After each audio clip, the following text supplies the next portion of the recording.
Number 246 of 1001 solved problems in engineering mathematics.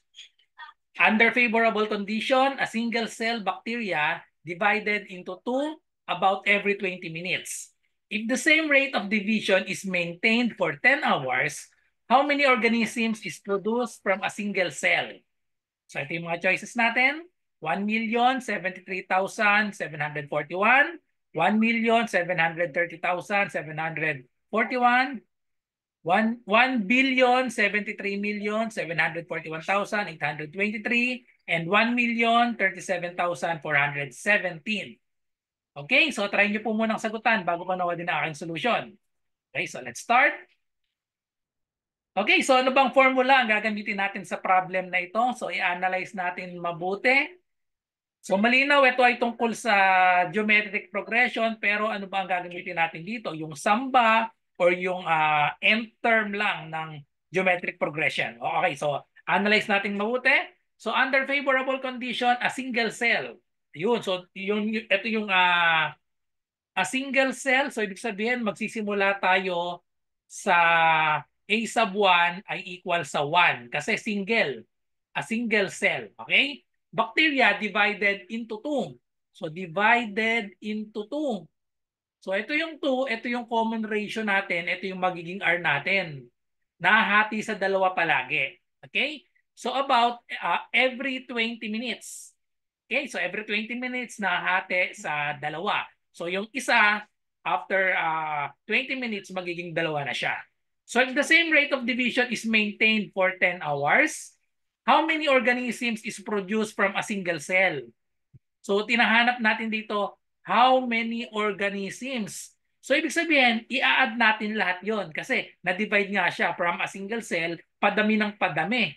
So hinahanap natin how many organisms is produced from a single cell. So ibig sabihin, S sub n ang hinahanap natin. Okay? So S sub n is equal to A sub 1 times R to the n minus 1 all over R minus 1. Okay? So sum ng geometric progression ang gagamitin nating formula.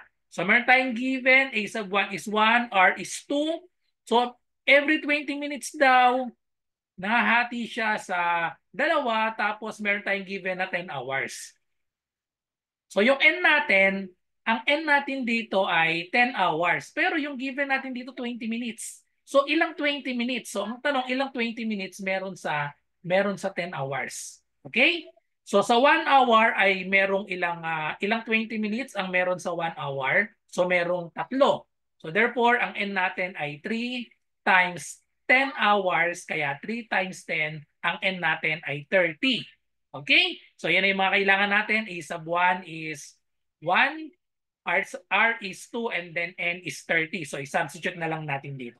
So, therefore, S sub N natin ay 30. So sum ng 30 terms ito. So A sub 1 is 1, and then we have R. So meron tayong given value ng R. Ang value ng R ay 2 to the N, that is 30 minus 1 all over 2 minus 1.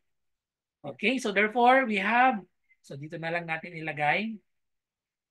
So ang denominator natin, 2 minus 1 over 1 na lang. So pwede na hindi isulat yung over 1. Then itong 1, baliwala na rin yan. So ang pinaka-expression na lang natin ay 2 to the 30 minus 1. So i-calculator na lang natin yan. So calculator natin, 2 to the 30.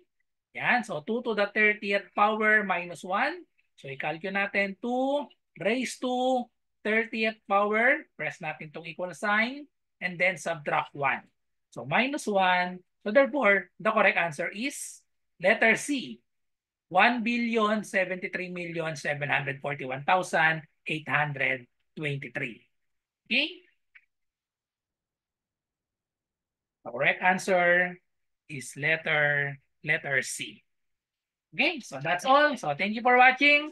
I hope nagustuhan niyo yung explanation ko para sa problem na to. Kung meron po kayong math question, na i-comment nyo lang dito sa aking channel, GTR Math Tutorial, or i-PM nyo sa aking messenger na RJ Enseñado. So good luck sa lahat na nagre-review. Bye-bye and God bless.